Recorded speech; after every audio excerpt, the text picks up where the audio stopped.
கர்த்தருடைய பரிசுத்த நாமத்திற்கு மகிமுண்டாகட்டும். ஆண்டவராகிய இயேசு கிறிஸ்துவின் நாமத்தினாலே அன்பு கர்த்தருடைய பிள்ளைகளாகிய தங்கள் அனைவருக்கும் ஸ்வீட் ஊழியத்தின் சார்பாக வாழ்த்துக்களையும் ஸ்தோத்திரங்களையும் தெரிவித்துக் கொள்கின்றேன். சங்கீதங்களின் புத்தகம் 145 சங்கீதம் 18வது வசனம். சங்கீதம் 145 வசனம் 18. தம்மை நோக்கி கூப்பிடுகிற யாவருக்கும், உண்மையாய் தம்மை நோக்கி கூப்பிடுகிற யாவருக்கும் கர்த்தர் சமீபமாயிருக்கிறார். தம்மை நோக்கி கூப்பிடுகிற யாவருக்கும், உண்மையாய் தம்மை நோக்கி கூப்பிடுகிற யாவருக்கும் கர்த்தர் சமீபமாயிருக்கிறார்.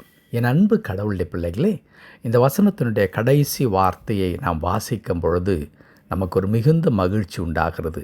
என்ன வார்த்தை? நான் கூப்பிடும் பொழுது, நான் ஆராதிக்கின்ற கடவுள் எனக்கு சமீபமாயிருக்கின்றார். நான் கூப்பிடும் பொழுது அவர் எனக்கு செவி கொடுக்கின்றார். என் கூப்பிடுதலை அவர் கேட்கின்றார். அது மாத்திரமல்ல, நான் அவரை தேடி நான் எங்கோ ஒரு தூரத்திற்கு அலைய வேண்டிய அவசியமில்லை. நான் இருக்கின்ற இடத்திலிருந்து கூப்பிட்டால் எனக்கு அருகில் இருக்கிறார் என்ற வார்த்தையை வாசிக்கும் பொழுது அத்தனை மகிழ்ச்சியாக இருக்கிறது. ஆம் அன்பு கடவுளுடைய பிள்ளைகளே, நம்முடைய ஆண்டவரிடத்தில் இருக்கிறதான ஒரு அற்புதமான கிருபை அல்லது ஒரு ஸ்லாக்கியம் என்னவென்றால், ஆண்டவரை நோக்கி நாம் கூப்பிடும் பொழுது அவர் நம் அருகிலிருந்து நம் கூப்பிடுதலை கேட்கின்ற கடவுளாக இருக்கின்றார். ஆகவே தான் நீங்களும் நானும் உண்மையாகவே பாக்கியசாலிகளாக இருக்கின்றோம். நாம் கூப்பிட்ட குரலுக்கு அவர் செவி கொடுத்து நமக்கு உதவி செய்கின்ற ஒரு அருமையான ஆண்டவர். ஒருவேளை மனிதர்கள் நம்முடைய குரலை ஒரு பொருட்டாக எண்ணாமல் இருக்கலாம். நாம் பேசுகின்ற வார்த்தைகளை அல்லது நாம் முறையிடுகின்றதான முறையீடுகளை அவர்கள் அலட்சியப்படுத்தவோ அல்லது அவர்கள் அதை குறித்ததான எந்த விதமான பிரதிபலிப்பையோ அல்லது பதிலையோ சொல்லாமல் அப்படியே கடந்து போகிறவர்களாக இருக்கலாம்.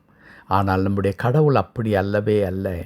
கூப்பிட்டவுடனே அவர் நம் அருகில் இருந்து நமக்கு ஒத்தாசை செய்கின்ற, உதவி செய்கின்ற ஒரு அருமையான ஆண்டவர்.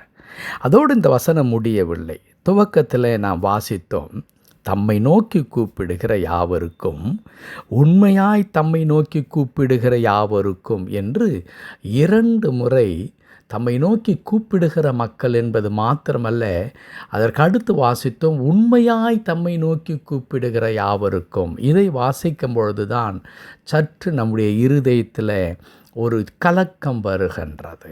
என்ன கலக்கம்?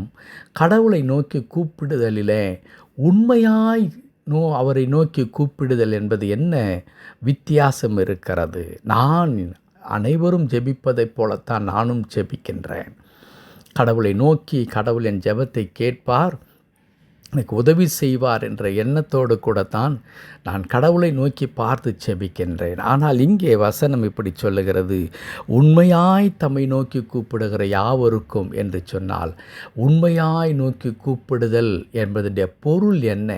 நான் ஒருவேளை என் ஜெபம் தாமதிக்கும் பொழுது அல்லது நான் தொடர்ந்து ஆண்டவரிடத்தில் முறையிட்டு ஜெபித்து கொண்டே இருக்கின்ற காரியம் இன்னும் எனக்கு நடக்காமல் நிறைவேறாமல் இருக்கும் பொழுது, ஒருவேளை நான் உண்மையாக அவரை நோக்கி கூப்பிடவில்லையோ, அதனால்தான் ஒருவேளை என் ஜெபம் கேட்கப்படவில்லையோ, அப்படியானால் உண்மையாய் நோக்கி கூப்பிடுவதற்கு நான் என்ன செய்ய வேண்டும் என்ற எண்ணங்கள் நமக்குள்ளாக வர ஆரம்பிக்கிறது.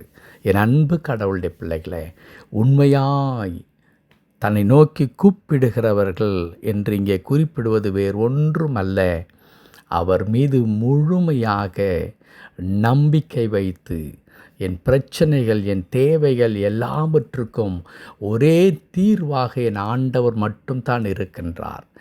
அவரிடத்தில் என் வாழ்க்கையை அர்ப்பணித்து அவர் ஒருவரே எனக்கு உதவி செய்ய முடியும் என்ற திட நம்பிக்கையோடு கூட அவரை நோக்கி கூப்பிடுவது தான் இங்கே கர்த்தருடைய வார்த்தை இப்படி சொல்லுகிறது, உண்மையாய் தம்மை நோக்கி கூப்பிடுகிறவர்கள் என்று சொல்லி. இன்றைக்கு பலர் எப்படி ஜெபிக்கின்றார்கள் ஏனென்றால் நாம் ஜெபிக்கவும் செய்வார்கள்.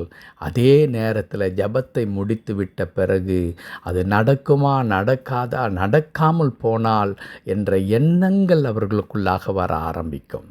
ஆனால் நான் ஜெபித்திருக்கிறேன், கடவுள் என் ஜெபத்தை கேட்டிருக்கின்றார், நிச்சயமாய் எனக்கு பதில் அளிப்பார். என் குடும்பத்தினுடைய காரியங்கள் அவருக்கு தெரியும், என் பிள்ளைகளுடைய நிலைமை அவருக்கு தெரியும், எங்களுடைய தேவைகள் தெரியும், நாங்கள் சந்திக்கின்ற பிரச்சனை தெரியும், எங்களுக்கு விரோதமாய் பிசாசானவன் கொண்டு வருகிற எல்லா சதிகளையும் நாங்கள் உணர்வதற்கு முன்பதாகவே கடவுள் அறிந்திருக்கிறார். நாங்கள் பிழைப்பதற்கென்று, நாங்கள் வாழ்வதற்கென்று ஒரு வழியை, ஒரு எதிர்காலத்தை கடவுள் வைத்திருக்கிறார். ஆகவே எங்கள் வாழ்க்கையை அவருடைய கரத்தில் அர்ப்பணித்து நான் ஆண்டவரை நோக்கி கூப்பிடுகிறேன் என்று சொல்லி கூப்பிடுதலைத்தான் இங்கே உண்மையாய் தம்மை நோக்கி கூப்பிடுகிற யாவருக்கும் கர்த்தர் சமீபமாய் இருக்கிறார் என்று சொல்லி தருகின்றது. அன்பு கடவுளுடைய பிள்ளைகளே, ஆகவே கடவுளை ஒரு சடங்காச்சாரமாக தேடுகின்ற மக்களாய் அல்ல, ஆண்டவரையே சார்ந்து அவருடைய கரத்தில் வாழ்க்கையை அர்ப்பணித்து அவர்தான் என் வாழ்க்கை எல்லாமா இருக்கிறார் என்று சொல்லி ஒப்பு கொடுத்து கடவுளத்தில் நம்முடைய தேவைகளை கொண்டு செல்வோம். அவர் செவி கொடுப்பார், அவர் உதவி செய்வார், நம்முடைய நிலைமையை மாற்றுவார், ஒரு பிரகாசமான வாழ்க்கையை நமக்கு தருவார். கடவுள் தாமே அவ்விதமாய் நம்மை ஆசீர்வதித்து நமக்கு வேண்டிய கிருபைகளை தந்து இந்த பிரச்சனைகள், அவமானங்கள், போராட்டங்கள், கஷ்டங்கள் எல்லாவற்றையும் நீக்கி மகிழ்ச்சியான ஒரு எதிர்காலத்தை கொடுத்தருவார்களாக. ஆமேன், ஆமேன்.